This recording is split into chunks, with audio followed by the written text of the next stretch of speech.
नमस्कार बंधुगण आपण मानक मो चैनल को पुन थे स्वागत।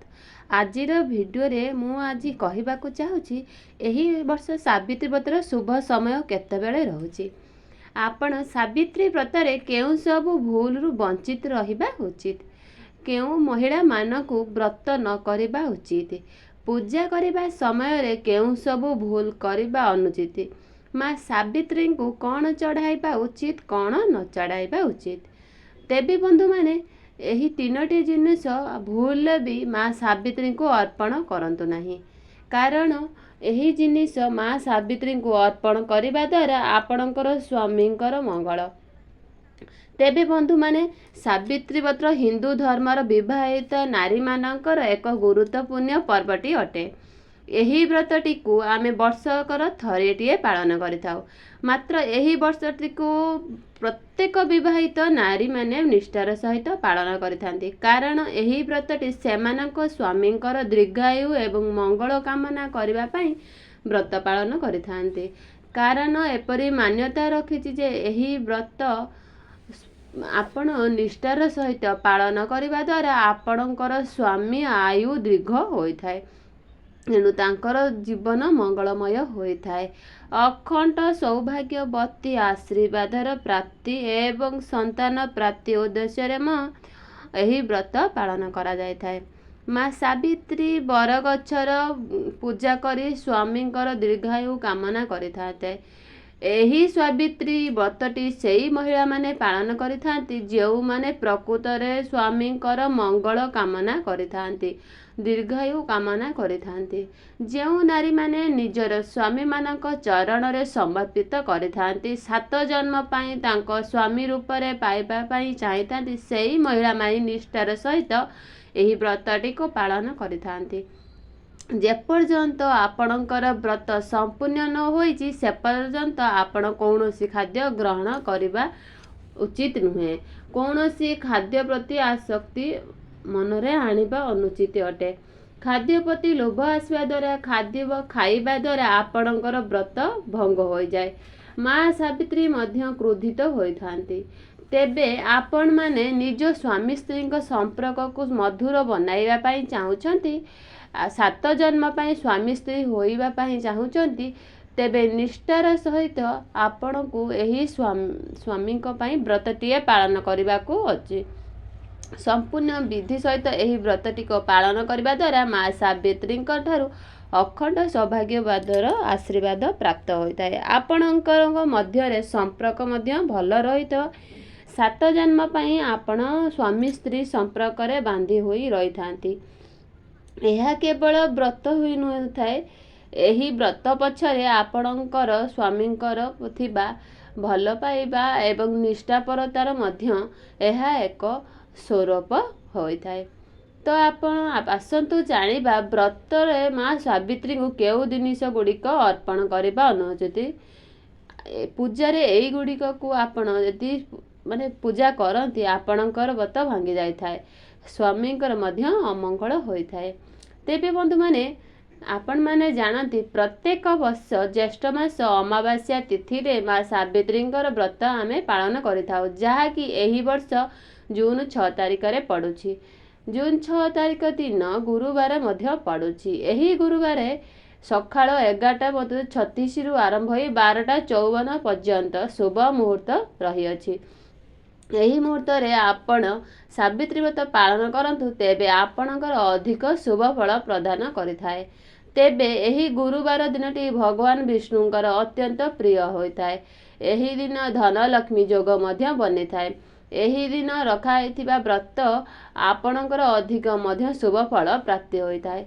एही दिनटी महालक्ष्मींकर मध्य बार होइथिबा हेतु यदि कौनसी सुहागिनी स्त्री एही दिन व्रत पालन करिथांती, निष्ठार सहित पालन करिथांती, तेबे तांको घरे माँ लक्ष्मींकर मध्य स्थायी वास होइथाय। बंधु माने शुभ मुहूर्त रे जेउ नारी व्रत पालन करिथाय तांकर स्वामी दीर्घायु एवं धनवान होइथांती। स्वामी स्त्री मध्य संपर्क मध्य भल रही थाए, मधुर रही थाए। आपणकर संपर्क रे कहार मध्य नजर लागी न थाए, कारण एही सावित्री व्रतटी स्वामी स्त्री अतुट बंधन को सुझाई थाए। ତେବେ ବନ୍ଧୁମାନେ ପ୍ରଥମ କଥା ହେଉଛି ଏହି ବ୍ରତଟି ସଧବା ନାରୀମାନଙ୍କର। ଏହି ବ୍ରତ ଦିନ ଆପଣ 16 ଶୃଙ୍ଗାରରେ ସଜ୍ଜିତ ହେବା ଉଚିତ। ଲାଲ ରଙ୍ଗର ଶାଢ଼ୀ ପରିଧାନ କରିବା ଉଚିତ। ଭୁଲ ମଧ୍ୟ ବି ଏହି ଦିନ ଧଳା, ନୀଳ ଏବଂ କଳା ରଙ୍ଗର ବସ୍ତ୍ର ପରିଧାନ କରନ୍ତୁ ନାହିଁ। ଏହା ଛଡ଼ା ଆପଣଙ୍କର ଲାଲ ରଙ୍ଗର ଚୁଡ଼ି ମଧ୍ୟ ପିନ୍ଧନ୍ତୁ। କଳା ରଙ୍ଗର ଚୁଡ଼ି, ନୀଳ ରଙ୍ଗର ଚୁଡ଼ି କିମ୍ବା ଧଳା ରଙ୍ଗର ଚୁଡ଼ି ପିନ୍ଧନ୍ତୁ ନାହିଁ। ସାବିତ୍ରୀ ବ୍ରତ ଦିନ ଲାଲ ରଙ୍ଗର ଶାଢ଼ୀ ଏବଂ ଲାଲ ରଙ୍ଗର ଚୁଡ଼ି ପିନ୍ଧିବା ଦ୍ୱାରା ମା ସାବିତ୍ରୀଙ୍କର ଆପଣଙ୍କୁ ଅଖଣ୍ଡ ସୌଭାଗ୍ୟବତୀ ଆଶୀର୍ବାଦ ପ୍ରଦାନ କରିଥାନ୍ତି। ବନ୍ଧୁମାନେ ଏହି ଦିନ ନିଜ ସାମର୍ଥ୍ୟ ଅନୁସାରେ ଯେତେ ଶୃଙ୍ଗାର ଦ୍ରବ୍ୟ ଦାନ କରିବେ ତାହା ଆପଣଙ୍କ ସ୍ୱାମୀଙ୍କ ପାଇଁ ବହୁତ ଭଲ ରହିବ। କିନ୍ତୁ ମନେ ରଖିବେ ଯେ ନୂଆ ଶୃଙ୍ଗାର ଦ୍ରବ୍ୟ ଦାନ କରିବେ ନା। ନିଜର ବ୍ୟବହୃତ ଶୃଙ୍ଗାରକୁ କେବେ ଦାନ କରାଯାଏ ନାହିଁ। ଏହାଦ୍ୱାରା ସ୍ୱାମୀଙ୍କର ଅମଙ୍ଗଳ ହୋଇଥାଏ।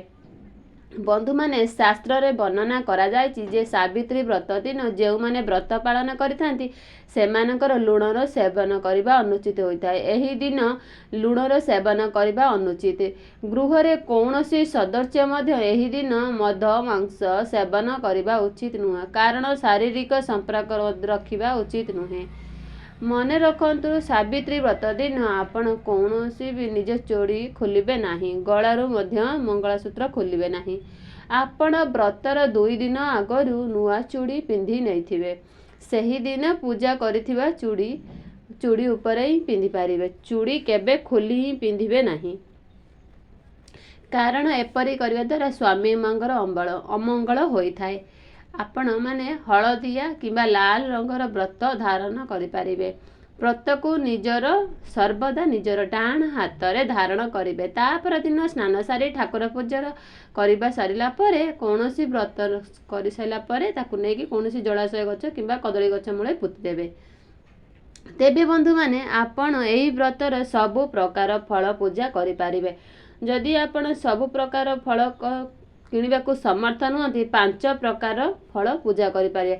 5ଟି ଫଳ ମଧ୍ୟ ବ୍ରତ ପୂଜା କରିପାରିବେ। ଯଦି ଆପଣଙ୍କ ମନରେ ପ୍ରକୃତର ନିଷ୍ଠା ଓ ଭକ୍ତି ଭାବନା ଥାଏ, ତେବେ ଆପଣ ମାଙ୍କୁ ଯାହା ଅର୍ପଣ କଲେ ବି ମା ଖୁସିର ସହିତ ତାହା ଗ୍ରହଣ କରିପାରିବେ। ମୂଳ କଥା ହେଉଛି ଆପଣଙ୍କ ମନରେ ନିଜ ସ୍ୱାମୀଙ୍କ ପ୍ରତି ଶ୍ରଦ୍ଧା, ପ୍ରେମ, ଭଲ ପାଇବା, ନିଷ୍ଠାପର ଭାବ ରହିଥିବା ଉଚିତ। ମାଙ୍କ ପ୍ରତି ମଧ୍ୟ ଆପଣଙ୍କର ଭକ୍ତି ଭାବ ରହିଥିବା ଉଚିତ। ଯେଉଁମାନେ ଏହି ବର୍ଷ ପ୍ରଥମ ଥର ନୂଆ ବର୍ଷ କରୁଛନ୍ତି ସେମାନେ ବ୍ରାହ୍ମଣଙ୍କ ଦ୍ୱାରା ଘରେ ପୂଜା କରନ୍ତୁ। ଆପଣ ସଂକଳ୍ପ ନେଇ ବ୍ରତ ଆରମ୍ଭ କରନ୍ତୁ। ଆପଣଙ୍କ ପାଇଁ ଏହା ଶୁଭ ରହିବ। ଯଦି ଆପଣଙ୍କର ଛୁତିକା କିମ୍ବା ମୃତ୍ତିକା ହୋଇଛି, ଆପଣ ବ୍ରତ ପାଳନ କରନ୍ତୁ ନାହିଁ, କାହିଁକି ନା ଛୁତିକା ମୃତ୍ତିକା ସମୟରେ ଶରୀର ଅଶୁଦ୍ଧ ରହିଥାଏ। ତେଣୁ ଅଶୁଦ୍ଧ ସମୟରେ କୌଣସି ପୂଜା ବ୍ରତ କରାଯାଇନଥାଏ। ଯଦି ଆପଣଙ୍କ ଋତୁସ୍ରାବ ହୋଇଛି, ତେବେ ଆପଣ 5 ଦିନ ହୋଇସାରିଛି ତେବେ ବ୍ରତ ପାଳନ କରିପାରିବେ, ପ୍ରସାଦ ପାଇପାରିବେ ଏବଂ ଶାଢ଼ୀ ଚୁଡ଼ି ମଧ୍ୟ ପିନ୍ଧିପାରିବେ। ମାତ୍ର ଯଦି ଆପଣଙ୍କର 5 ଦିନ ହୋଇନାହିଁ, ତେବେ ଏସବୁ ନିଜ ସ୍ୱାମୀଙ୍କ ଦ୍ୱାରା କିମ୍ବା ଅନ୍ୟ କୌଣସି ସଦସ୍ୟଙ୍କ ଦ୍ୱାରା ପୂଜା ସ୍ଥାନରେ ଆପଣ ନିଜର ଶାଢ଼ୀ, ଚୁଡ଼ି ଏବଂ ଭୋଗ ସାମଗ୍ରୀଙ୍କୁ ପୂଜା କରି ଆଣିପାରିବେ। ମାତ୍ର ଆପଣ ସେଗୁଡ଼ିକୁ ଛୁଇଁବେ ନାହିଁ କିମ୍ବା ପ୍ରସାଦ ମଧ୍ୟ ଗ୍ରହଣ କରିବେ ନାହିଁ। ଏହି ଦିନ ଆପଣ କେବେ ବି ପର ନିନ୍ଦା, ପର ଚର୍ଚ୍ଚା କରନ୍ତୁ ନାହିଁ। ମନରେ ଖରାପ ଚିନ୍ତାଧାରା ଆଣନ୍ତୁ ନାହିଁ। ସେହିଦିନ କେବଳ ଆପଣଙ୍କ ସ୍ୱାମୀଙ୍କର ମଙ୍ଗଳ ଚିନ୍ତାରେ ହିଁ ଦିନଟିକୁ ବ୍ୟତୀତ କରନ୍ତୁ। ଯଦି ଆପଣ ଗର୍ଭବତୀ ଅଛନ୍ତି, ତେବେ ଆପଣ ସମ୍ପୂର୍ଣ୍ଣ ଉପାସ ରହିବା ଏହା ଶାସ୍ତ୍ରରେ ଉଲ୍ଲେଖ ନାହିଁ। ଆପଣ ଫଳମୂଳ, ଶାଗୁ ପଣା, ଗଜାମୁଗ, ଗଜାବୁଟ ଏସବୁ ଖାଇ ବ୍ରତ ପାଳନ କରିପାରିବେ। ନଚେତ୍ କୌଣସି ସମ୍ପୂର୍ଣ୍ଣ ଉପବାସ ରୁହନ୍ତି, ଆପଣଙ୍କର ଦେହ ସହିତ ପିଲାର ମଧ୍ୟ କୁପ୍ରଭାବ ପକାଇପାରିବ। ଯେଉଁ ମହିଳାମାନଙ୍କର ଶରୀର ଅସୁସ୍ଥ ଅଛି, ସେମାନେ ମଧ୍ୟ ସାତ୍ୱିକ ଖାଦ୍ୟ ଗ୍ରହଣ କରିକି ବ୍ରତ ପାଳନ କରିପାରିବେ। ସମ୍ପୂର୍ଣ୍ଣ ଉପାସ ରହିବା କୌଣସି ଆବଶ୍ୟକତା ନାହିଁ। ସାବିତ୍ରୀ ଅମାବସ୍ୟା ଦିନ ଆପଣ ନିଜ ହାତରୁ କେବେ ବ୍ରତ ଖୋଲିବେ ନାହିଁ। ଆପଣ ତା ପରଦିନ ବ୍ରତ ଖୋଲିପାରିବେ କିମ୍ବା ଚାହିଁଲେ ପିନ୍ଧି ବି ପାରିବେ। ଏହି ଦିନ ଆପଣ କାହାକୁ କଟୁ କଥା କୁହନ୍ତୁ ନାହିଁ କିମ୍ବା ଖରାପ ବ୍ୟବହାର କରନ୍ତୁ ନାହିଁ। ଏହି ଦିନ ଆପଣ ମା ସାବିତ୍ରୀଙ୍କୁ ସ୍ମରଣ କରନ୍ତୁ। ଭଗବାନ ଶିବ, ମା ପାର୍ବତୀଙ୍କୁ, ଲକ୍ଷ୍ମୀ ନାରାୟଣଙ୍କୁ ମଧ୍ୟ ମନରେ ସ୍ମରଣ କରନ୍ତୁ। ଏହି ଦିନ ଆପଣ କେବେ ବି ନିଜର ଗୁରୁ ଗୁରୁଜନଙ୍କୁ ଅପମାନ କରନ୍ତୁ ନାହିଁ କିମ୍ବା ଛୋଟ ପିଲାଙ୍କୁ ମଧ୍ୟ ବାଡ଼ାନ୍ତୁ ନାହିଁ। ଆପଣ ଯଦି ଗୋଟିଏ ଫଳ ବି ଅର୍ପଣ କରନ୍ତି ମା ନିଶ୍ଚିତ ସନ୍ତୁଷ୍ଟ ହେବେ। ଆପଣମାନଙ୍କୁ ଗୋଟେ ଅନୁରୋଧ କି ବନ୍ଧୁମାନେ ମୋର ଭିଡ଼ିଓଟିକୁ ଯଦି ଆପଣମାନଙ୍କୁ ଭଲ ଲାଗିଥାଏ ନିଶ୍ଚିତ ଭିଡ଼ିଓଟିକୁ ଲାଇକ୍ କରି ଚ୍ୟାନେଲଟିକୁ ସବସ୍କ୍ରାଇବ୍ କରିଦେବେ। ପାଖରେ କମେଣ୍ଟ ବକ୍ସରେ ଜୟ ମା ଲୟ ମା ସାବିତ୍ରୀ ଲେଖିବା ପାଇଁ ଜମାରୁ ଭୁଲିବେନି। ତେବେ ଦର୍ଶକ ମୋ ଭିଡ଼ିଓଟି ଯଦି ପସନ୍ଦ ଆସେ ନିଶ୍ଚିତ ଆପଣଙ୍କର ବନ୍ଧୁମାନଙ୍କୁ ବି ସେୟାର କରିପାରିବେ। ଏମିତି ଭିଡ଼ିଓ ଦେଖିବା ପାଇଁ ଆପଣମାନେ ନିଶ୍ଚିତ କମେଣ୍ଟ ବକ୍ସରେ ନିଶ୍ଚିତ ଜଣାନ୍ତୁ। ତେବେ ଫ୍ରେଣ୍ଡ ଆଜିର ସାବିତ୍ରୀ ବ୍ରତରେ କେମିତି ପାଳନ କରାଯାଏ ଆଉ କେମିତି ଆମେ କ'ଣ ପିନ୍ଧିବା ଆମ ସ୍ୱାମୀ ଦୀର୍ଘାୟୁ ହେବ ସେ ବିଷୟରେ ତ ଆଲୋଚନା କଲି। ତେବେ ବନ୍ଧୁମାନେ ମୁଁ ରହିଲି, ପୁଣି ଦେଖାଯିବ ଆଉ ଗୋଟେ ଭିଡ଼ିଓରେ। ରହିଲି ଦର୍ଶକ ବନ୍ଧୁ, ନମସ୍କାର, ଜୟ ଜଗନ୍ନାଥ।